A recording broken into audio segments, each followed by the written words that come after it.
존경하는 220만 도민 여러분 안녕하십니까. 더불어민주당 김현 의원입니다.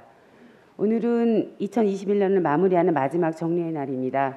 충남도 발전을 위해서 1년 동안 함께 뛰었던 우리 양성주 도지사님과 김지철 교육감님을 비롯한 관계 공직자 여러분 그리고 동료 의원 여러분 그동안 수고 많으셨습니다. 그리고 고맙습니다. 돌아보면 아쉬움이 너무나 큰 한 해였기 때문에 무거운 마음입니다.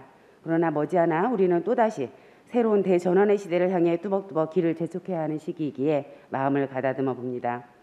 오늘 본 의원은 2022년 충청남도 예산안을 지방 채무와 세입 추계, 기금 사업과 민간 보조 사업 측면에서 살펴본 결과와 이에 대한 몇 가지 제안을 드리고자 합니다. 첫째, 재정의 지속 가능성 측면에서 채무의 증가 속도에 대한 경계가 필요합니다. 외부 차입금과 지역 개발 채권을 합한 충남도의 채무는 2022년에 1조 원에 이르고 예산안 대비 지방 채무 비율은 13%나 됩니다. 특히 2019년까지는 없었던 금융기관 외부 차입은 2020년 1,771억 원에서 2022년에 5,111억까지 증가했습니다. 중기지방재정계획에 따르면 충남도는 2016년 지방 채무 비율이 15.6%까지 전망하고 있는데 이는 재정 건전성을 확보하는 데 있어서 많은 문제가 있어 보입니다. 코로나19 극복과 미래 성장 동력에 대한 확보 그리고 복지 지출 소요 증가 등으로 인해서 확장 재정이 불가피한 측면은 있다지만 지방 채무의 급격한 증가 속도와 향후 금리 인상에 따른 이자 비용 부담 증가를 고려할 때 충남도는 재정 건전성을 확보하기 위한 채무 관리 방안을 조속히 마련해야 될 것입니다.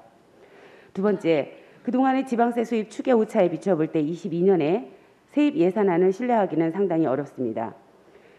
세입 예산의 추계 오차는 합리적인 재정 운용을 저해하고 도정 정책에 대한 신뢰성을 저해할 우려가 있기 때문에 정확한 세입 추계는 매우 중요합니다.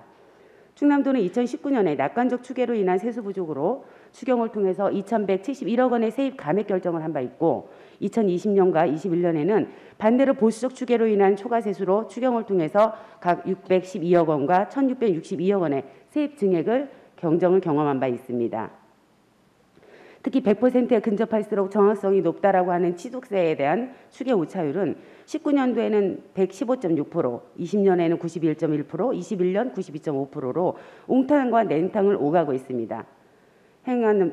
행정안전부는 2020년부터 지방자치단체 재정 분석에서 지방세 오차율을 평가지표로 반영하고 있어서 정확한 지방세 추수 세계를 위한 특단의 대책이 필요한 상황입니다. 이에 충청남도도 중앙정부와 같이 지방 채무 관리에 대한 조례 제정을 통해서 세입 추계 방법과 전년도 세입 전망 오차 원인에 대한 분석과 시나리오별 민감도 분석 그리고 전년도 대비 개선 사항이 포함된 세입 예산 추계 분석 보고서를 의회에 제출하는 방안을 검토해 주시기 바랍니다. 셋째, 기금 사업이 활성화되지 못하고 있다는 것입니다. 충남도의 기금 14개 중 충남 청소년 육성기금은 지출 총액 대비 고유 목적 사업 지출 비율이 3년 연속 3.5에서 4.0%를 유지하고 있습니다.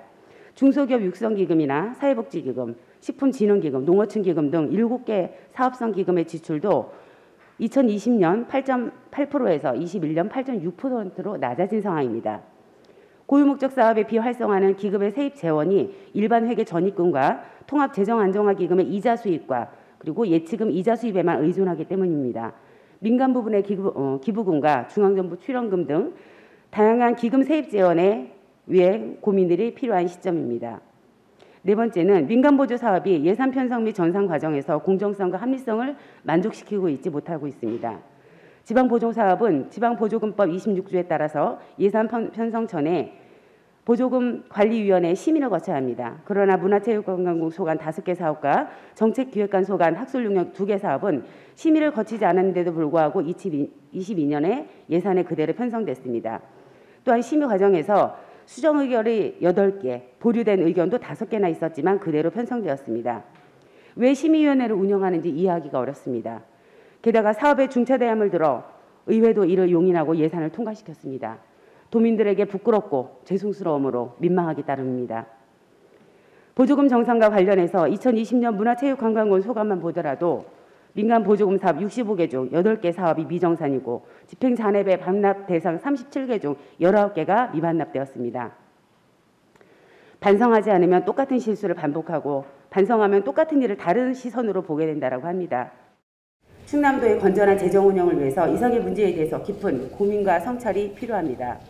또한 법과 조례는 국민과 도민과의 약속입니다. 행정부와 의회에서도 원칙을 지키고 공정성을 훼손하지 않는 예산 편성과 심사를 촉구하면서 5분 발언을 마치도록 하겠습니다. 끝까지 경청해 주셔서 고맙습니다.